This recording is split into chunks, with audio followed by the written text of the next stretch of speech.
Rich people make me richer. Elon Musk, I'm no poorer because he's richer. Bernie Sanders says that income inequality in America is obscene and unsustainable. If you count all transfer payments and taxes, income inequality is lower today than it was in 1947. Do the rich pay their fair share? If you look at actual IRS data, if you took every penny of income of billionaires in America, you couldn't fund the 2022 government for a week. CEO and co-founder.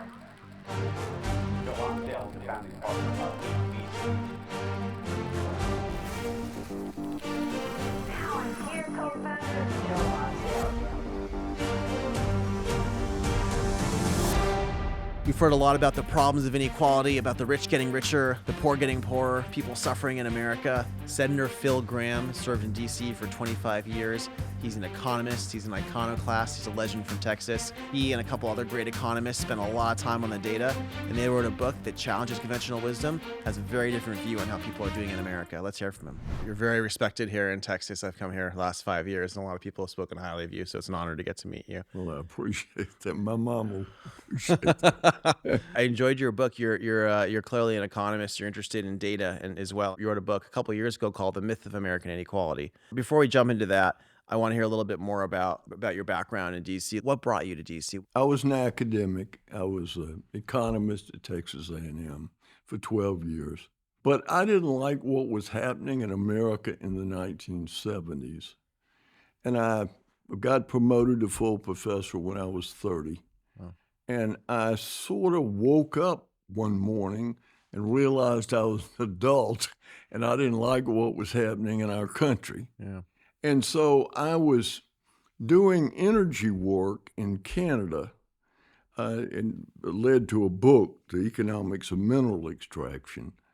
And so I knew everything the government was saying about energy was wrong. You know, we were never going to produce more fossil fuel. It was absurd. So, make a long story short, I wrote an article for the Wall Street Journal. And I'd written a lot of academic stuff, which nobody had ever read. And suddenly, this article produced dozens of letters in response. And so I started speaking out on subjects, and that basically led to me ultimately running and being elected. Amazing. I mean, I guess a lot of the energy in the 1970s was very pessimistic. People thought we were running out of everything. People thought America was the going joyride down. was over. There'd be no more oil and gas.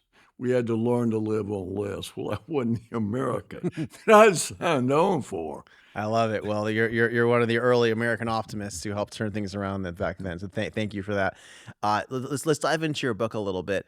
It's just Myth of American Inequality. We're constantly hearing from all sources about how America is becoming more unequal, about how it's just so horrible for the least well off, about how the top are taking everything, and you guys do a very kind of scholarly analysis of this and say that's wrong. Yeah, it is wrong. Well, first of all, let me say that it has always, since the time of the ancient Greeks, been a political ploy to try to create divisions between the people who have things and the people who don't have much. This is not a new idea. And even in America, it has some salience as an issue. It's reinforced by the fact that the Census Bureau, in measuring income, starting in 1947, made a series of simplifying assumptions that basically came down to the fact that very little income was paid in kind, like your employer buying health insurance or contributing to your retirement system, or government benefits like food stamps, housing subsidies, Medicaid, didn't exist. So the Census Bureau defined income, household income, as cash payments or cash equivalent. Pre-tax, they defined it as well. And and they didn't take into account taxes. And so that was, other than the tax assumption, that was a pretty reasonable approximation in 1947.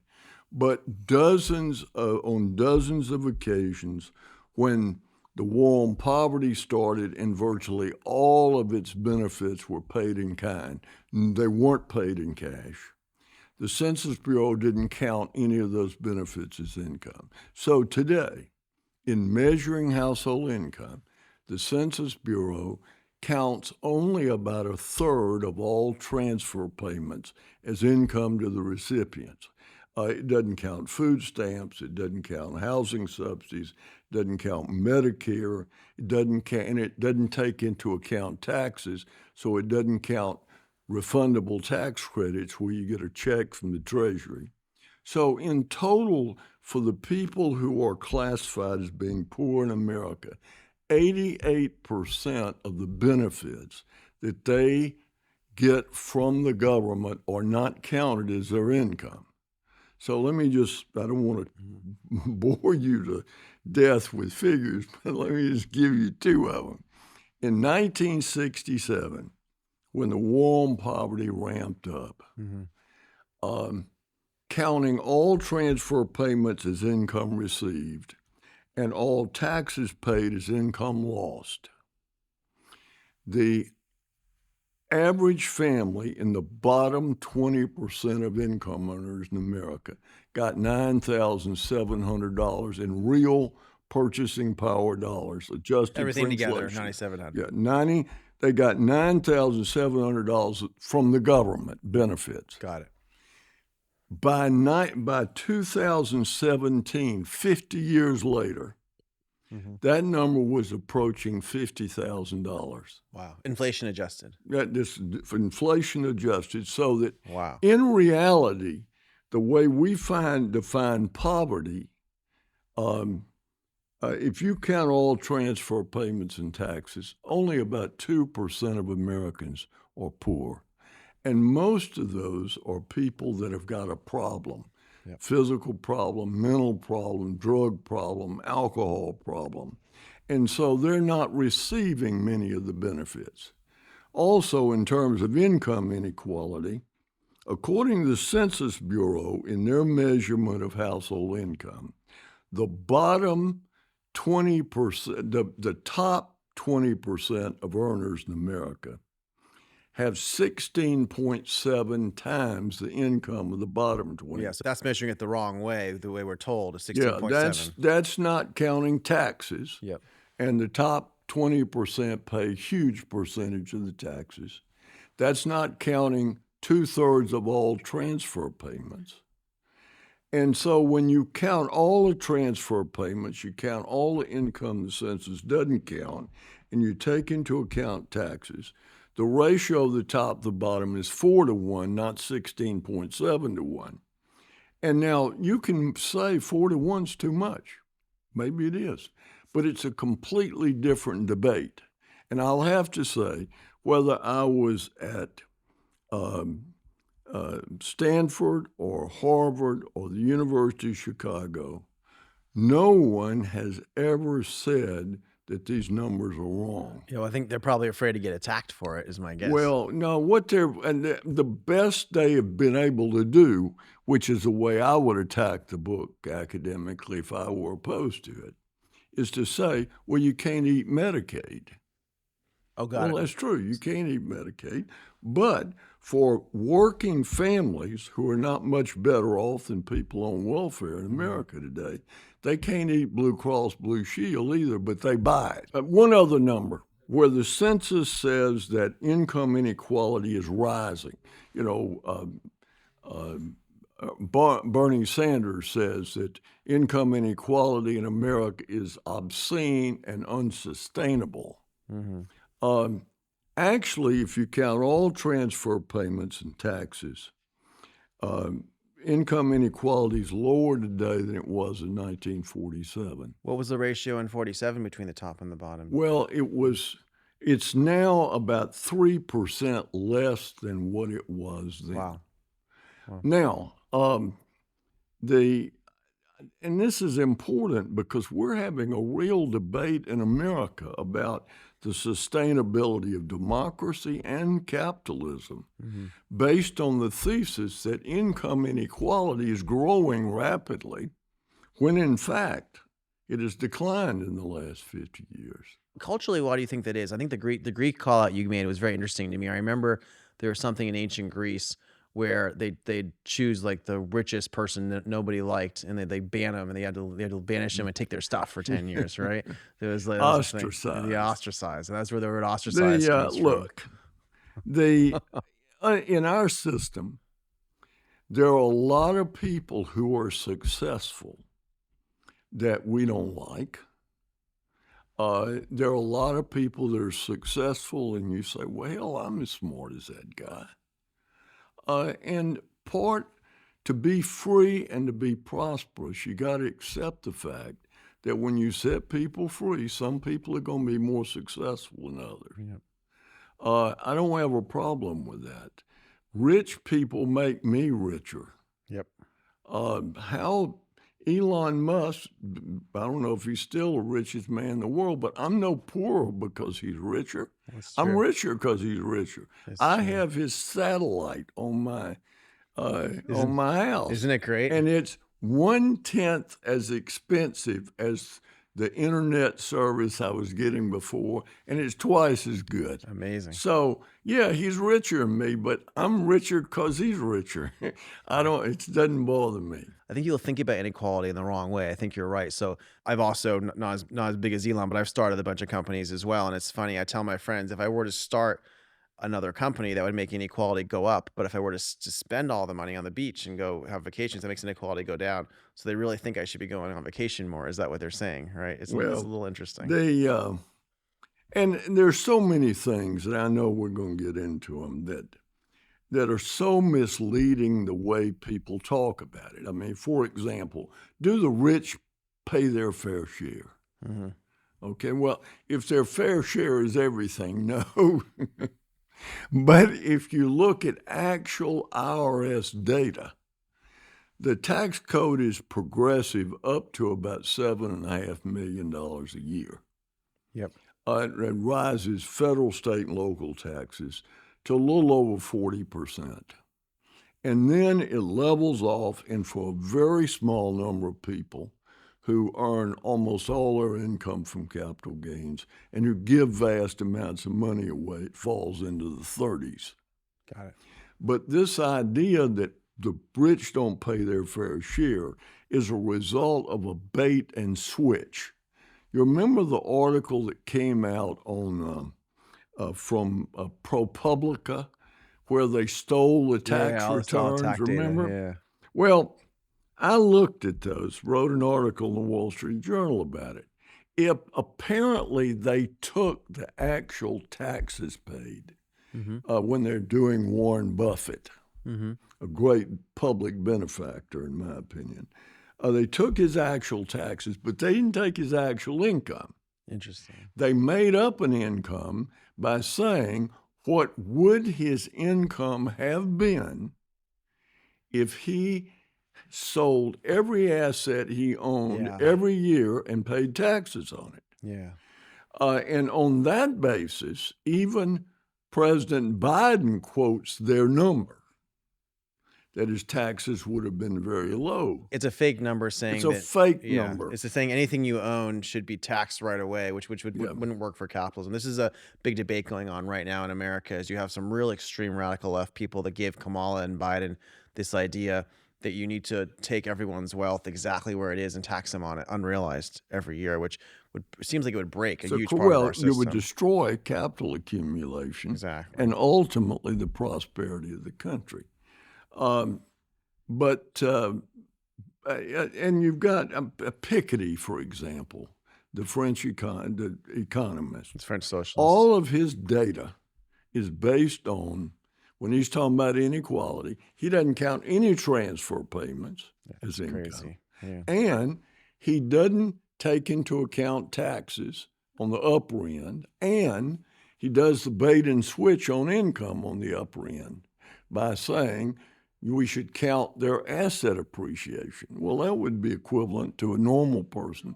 You got to sell your house every year. You got to cash your They'd have to retirement come to every my year. house. They'd have to look at the Yeah. artifacts. They'd have to judge Yeah. the value of the artifacts, and then tax me on them, which would be Exactly. it'd be very invasive. Which is what widen the. That's what he wants to do. That's what he wants to do. As an Oregon the senator. chairman of the Senate Finance Committee, hopefully not chairman much longer, but what he wants to do is tax people on the appreciation of the assets they own. Well, what would you do if they started taxing you on all this? Get rid of You'd get rid of it. Get rid of them. Exactly. It- And what would happen to its value? It would go down. It's interesting too because inflation in that case would allow them just to steal your money very easily, right? Because they could cause inflation by printing money and giving it out to people. And then they could say all of your stuff's worth more, and then tax you. Well, and of course, inflation is how government historically has stolen money.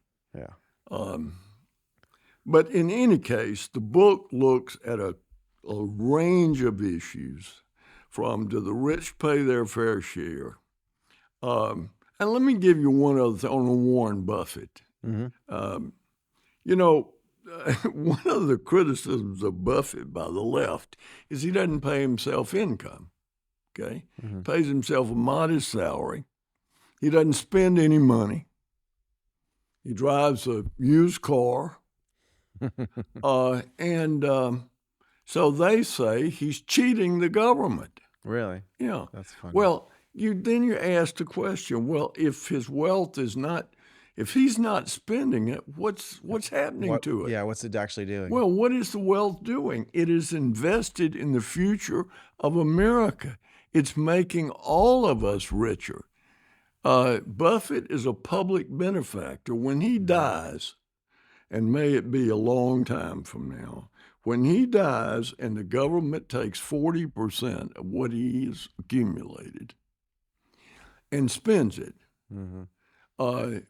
we're going to be worse off having them spending it than him having invested it in the future of America. Yeah, it was helping grow the country. It's the same argument about Ebenezer Scrooge, you know, where Fred, his nephew, says, well, his wealth does him no good. He doesn't spend it. Well, who did it do good? Yeah. Britain. Yeah. It built the railroads. It built the factories. Yeah. Yeah, people, I think the system level understanding of wealth creating our society and making things work is unintuitive to people. I want to ask you a little bit about the war on poverty, because we had this big war on poverty. We cited some of the statistics that 50 years before 2017, it was a much smaller amount going to people. Now it's a much bigger amount going to people. A lot of people talk about how the war on poverty has done little to move the poverty rate. It was a failure. But it's actually interesting. Using your data, hasn't there been a massive transfer of wealth to the poor? Has some of this worked in any way? Well, if your objective was to eliminate want, it's been successful. It's transferred huge amount, 22% of GDP. Wow. Okay. Transfer payments. That's in general, not all of them going to poor people. But if you go with the objective that Lyndon Johnson announced, which was to make people self-sustaining, it's been an abject failure. And let me give you one more number. When the war on poverty started, 68% of the poor people in America worked. That number is now down to, and that's prime work age persons, okay? Yep. Now it's down to 36%. Really? Is it that big of a difference? 36%. And in the second quintile, the second 20% of income earners, they had the highest labor force participation in the country. And that's now fallen below middle income workers. So Speaker Paul Ryan's a friend, and he's I think been very eloquent on the bad incentives of welfare and how a lot of people they will make less if they work because of bad government policy. So I understand why the bottom has been pushed not to work, which is horrible, but I understand why the incentives work that way.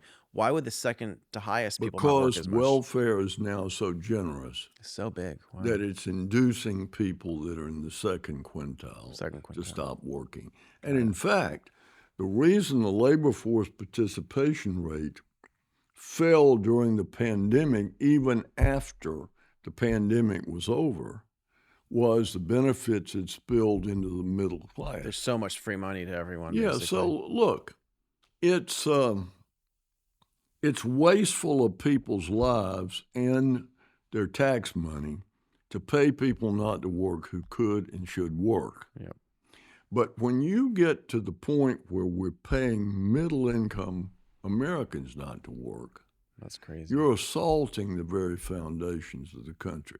So I'm paying a lot of taxes, but if they're being used for that, I'm not feeling too good about that. Well, they are being used for that, and you shouldn't feel too good. This reminds me of a popular idea called UBI. Have you heard of this? Universal Basic Income. A lot of Well- people in tech naively think that we're gonna not. It's like Star Trek, and no one's gonna have to work too much. Just gonna give everyone money. It seems like it's not good for the soul of a nation to me. Well, look, whether we ought to have over 100 welfare programs or not is clearly debatable. Whether we would be better off giving people cash rather than all these benefits is debatable. But doesn't seem to me to be debatable that if you got able-bodied people that are prime work age and you're providing welfare benefits, they ought to have to work. To me, that's not debatable. And look, working gives you the dignity that comes from being self-sufficient. And if you're not, the American economy is like an escalator, okay? You go to work, you get on the escalator, you work hard, you climb up, you fool around, you stumble down, but the escalator's going up. Yep. Compared to 1967, 66.3% of all American households are now in the top quintile of earners as compared to 1967. Wow. 2/3 of the people. 2/3 are now living as well as the top quintile. Top 20% did in 1967. Yeah. And because of the increased productivity of the economy. But if you weren't working, if you're one of those 68% that's now down to 36%, you weren't on the escalator. Yeah. And so you benefited only to the extent that government gave you more. So I am firmly committed to the principle that we should have a mandatory work requirement for able-bodied people on welfare. I like that idea a lot. I think that makes a lot of sense. It's not healthy not to. Let's talk a little bit more about history. We mentioned Greece. Your book talks about Victorian England as well, which I really enjoyed. I think a lot of us are brought up on these stories of these like really kind of grubby cities, and you see all these poor people, and you're kind of told in popular culture, oh, this was just a horrible time. All these people were suffering in the cities and being mistreated and having a tough time, and there's kids working. And it's interesting because if you actually look at the statistics from about 1200 to 1800, you had a pretty much flat productivity, flat growth. Like people weren't doing better, and then all of a sudden, people started doing much better in the 19th century. Actually, they were improving the whole time.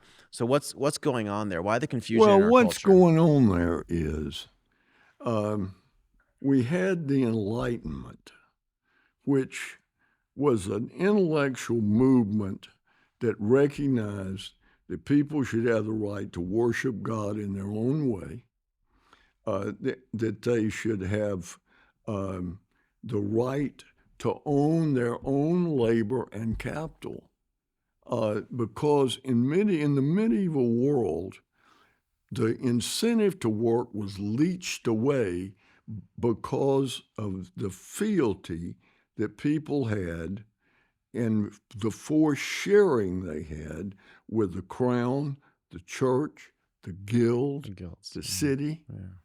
And so when we came to view people's labor as something they own, as the fundamental property, as Adam Smith has carved on his grave, then things started to change. And so if you look at income levels for 1,000 years, they're pretty flat, and then all of a sudden. Yeah. And that was the Enlightenment, the birth of capitalism, the Industrial Revolution. Now, were conditions in the Industrial Revolution terrible as compared to today? Yes. Oh.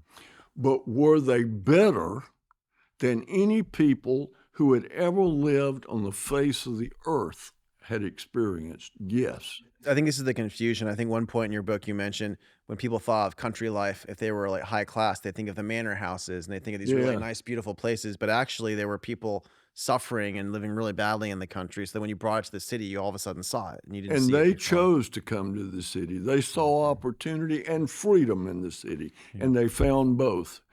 There's never been a period in the history of the world where working people benefited more than they did in the last half of the 18th century and all of the 19th century.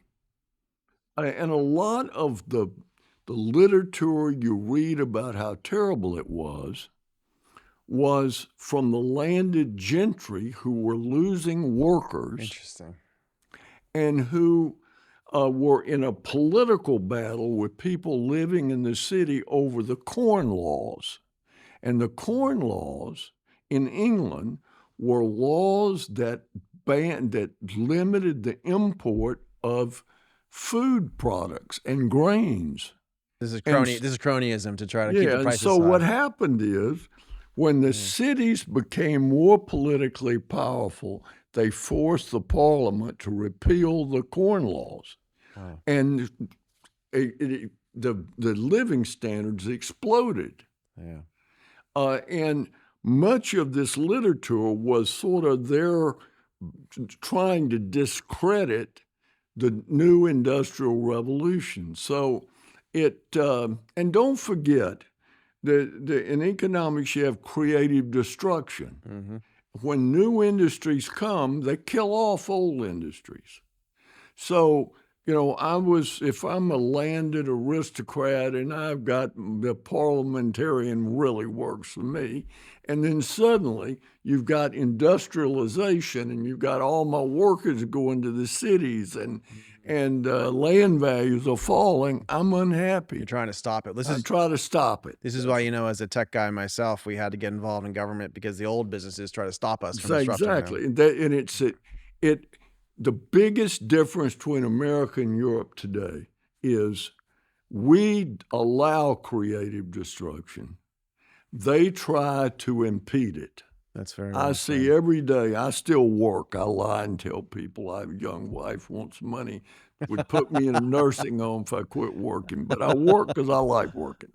And one of the biggest problems in Europe in private equity business, in acquiring businesses, is that when you're looking at a business and you look at the number of people who work there, and often it's twice as many people as you would have doing the same thing in America. Wow. And yet you can't lay them off without paying a huge severance.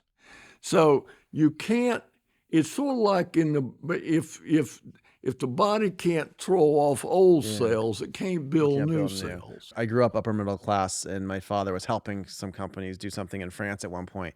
And I remember him being on the phone yelling because he couldn't fire people even back then. This is impossible. The other thing I'll give you on that, which is interesting, Elon Musk, of course, has become very famous now. We worked with him back at PayPal and in other contexts. And when we were building PayPal, I was a kid there. Elliot Spitzer kept trying to destroy the company with regulation.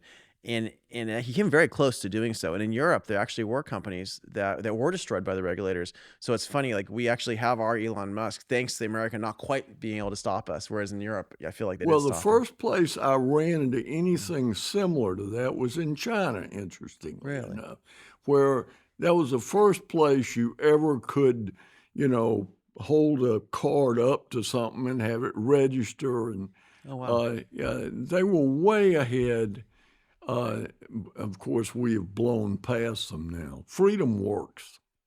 I want to ask about the super rich because that's something that's very contentious. I feel like a lot of the worry about inequality maybe comes through social media today where people see people living much, much better than them, and the very rare exceptions of private jets and huge amounts of money. And, and Kamala Harris and Bernie Sanders all kind of use this against you. They say that Yeah. your people are, these firefighters and teachers are paying more, higher Yeah, we rate, could have more than if we that. took some of what they got. That's their argument. Are there some things that are unfair about how the super rich are getting something in America? Are they paying their fair share? Is it like, if we took a bunch away from them, would it make things better? Like what's the way to Well, think about this? I think, first of all, if you look at the actual tax data based on how we define income, the tax system is very progressive, and it's the most progressive tax system in the world. That's an important point. So U.S. is the most progressive. We pay the most at the high end. Far and away more progressive than France, Germany, Sweden. Really? More progressive than Sweden. That's not how people think about it. People assume that it's less progressive than them. But well, because of this argument, I'm going to give you $25,000 to buy a house. I'm going to give you $6,000 if you have a child. I'm going to raise the refundable tax credit. You'll get this check. Well, how are you going to pay for it? Oh, I'm going to tax the rich. Okay? That's the answer. Answer to everything. Look, here, let me give you a figure. If you took every penny of income of billionaires in America, you couldn't fund the 2022 government for a week. Okay, Look, there are people that are very rich, but there are not very many of them. Yeah. People should never be deceived that it's basically upper middle income Americans who pay the great bulk of taxes, because there are a lot of them, and because we have a very progressive tax system. So we have a lot of maybe single digit millionaires or people of that. They're the ones really paying for most things. And remember, Bernie Sanders is a millionaire. Yeah. Okay. That's why he doesn't attack millionaires anymore. Well, but look, that's why he didn't exactly, because my wife is a perfect example. We taught at Texas A&M. And when I went to Congress, she didn't want to work for the government until Reagan was elected. And so she worked for the Institute for Defense Analysis. And so they paid like Texas A&M had into TIAA-CREF. Mm-hmm. Her retirement from the 10 years she taught and the 2 years she worked at the Institute for Defense Analysis is worth over $2 million. Wow. Okay. That's great. Well, it's power of compound interest. That's great. And that was a long time ago. We're old. The point being that this is all a big myth. Americans are extraordinarily prosperous. Some people are very rich, but we're not poorer because they're richer. That's the point. I'm poorer because government's richer, but I'm not poorer because Elon Musk is richer. Yeah, it's actually, to me, it seems like the opposite. The parts of the world where they don't let people become billionaires, they seem to be a lot worse off. Well, they are a lot worse off. I want to ask about ability for people to start at the bottom and go to the top as well, about mobility. And there's some data from professors like Raj Shetty at Harvard. He tries to argue the economic mobility in the U.S. is lower than Canada. That's not what you guys said in your book. No, we would say he's absolutely right, but let me explain why. Canada has a very active legal immigration program. The percentage of their citizens who are immigrants is huge as compared to us, and they have a selective immigration program. So who is immigrating into Canada? Ambitious Engineers, data scientists, doctors. And so as a result, these people come to Canada with nothing. They don't die with nothing. Yeah. Okay? Yeah. So, and it's even true in America with legal immigrants, even though we don't do it the way they do. You look at the profile of legal immigrants in America. Most households have both natural parents. children tend to make much better grades in school, have fewer discipline problems, Mm-hmm. and are driven to achieve because their parents are driven to So achieve. ambitious legal immigration seems to have high mobility. So Canada, Chetty's right, but for the wrong reasons. Yeah, that's interesting. Canada doesn't have a better system than we do. And look, and I hate to get into personal stories, but my brother was the first person in the history of my family to graduate from high school. Wow. Okay. And I had a big family. Wow. My brother was the first person to graduate from high school, first person to go to college, first person to graduate from college. Okay. My mama came to Columbus, Georgia to work in a cotton mill. Wow. Okay. So if you're going to convince me that America is unfair, you're going to get up mighty early in the morning because I've lived the American dream. And I've lived it not because I'm brilliant. I mean, look, if you can be born rich, beautiful, and brilliant, do it. Yeah. That's my advice. But not being any of those things does not disqualify you in America. I love it. If you work in America and you make good decisions, you're going to be successful. I failed 3rd, 7th, and 9th grades. I had a reading disability problem that I didn't learn to read till I was in the 10th grade. Amazing. So I tried to fail over and over and over again. But in America, especially if you had a mother like mine, you succeeded. And people succeed every day. Every day. One of the interesting data points I've seen, I don't know if you've looked into it, it seems like we may have actually greater disparity in educational outcomes than we do in wealth, if you've looked into that. So I think right now, for example, between the races, maybe it's not comfortable, but Asians have 25% of them that score at the top level in math, whereas with Hispanics it's 2% and blacks is 1%. And so it seems like the wealth disparity is actually less than the educational disparity in some ways. Well, look, the Asians have been extraordinarily successful in America.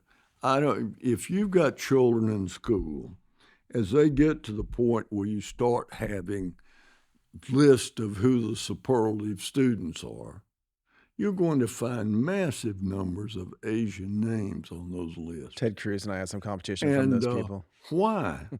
Because their parents came here, they saw this opportunity, and they instilled in their children, you can have anything in America if you work for it. Yep. So are Asians on average smarter? I don't know, and I don't know that it matters. I know as students, they tend to work hard and they tend to be successful. And that's what America's about. I don't have any problem with merit. I have a problem when you try to fix the game, but I don't have any problem with merit. So we started the American Optimist for conversations like this to push back on cynicism and pessimism in our country. And one thing that's a little sad is a lot of young people increasingly believe they'll do worse than their parents and believe that's been the record the last 50 to 100 years. Can you set the record straight on that? Yes, it's completely false. Their parents did better than their parents. The odds are very high they're going to do better than their parents. But the reason their parents did better than their parents, who did better than their parents, is because of economic freedom. China is beginning to fail economically for one reason, because the government is reducing the economic freedom people have. When government can't stand someone like Ma, Mm-hmm. and they attack him and destroy half the equity value of the tech industry in China, you're going to have an impact on growth. So when government is assaulting economic freedom, they're assaulting the opportunity of people who are trying to succeed in America. limiting economic freedom is bad for you, but it's disastrous for young people that are ambitious, that want to be successful. And that's why the system, if we can preserve freedom in all its essentials, especially economic freedom, there's no limit to the future of the American people. That's very well said. A good friend my age actually went to Beijing right before taking his company public, about to become a new billionaire in China. I'd known him for 15 years, and he died in his sleep after saying no to the government about something. So I don't know what actually happened, but it does seem like they're really cracking down, and it really has hurt their growth in that sector. And I really hope America can stay free and not become like that, not go along with what Senator Wyden and Kamala Harris seem to want to do to the billionaires. Well, if we do it, it'll be our choice. And one of the reasons I wrote this book is we need to get the facts straight. We can't have a debate unless we know what the facts are.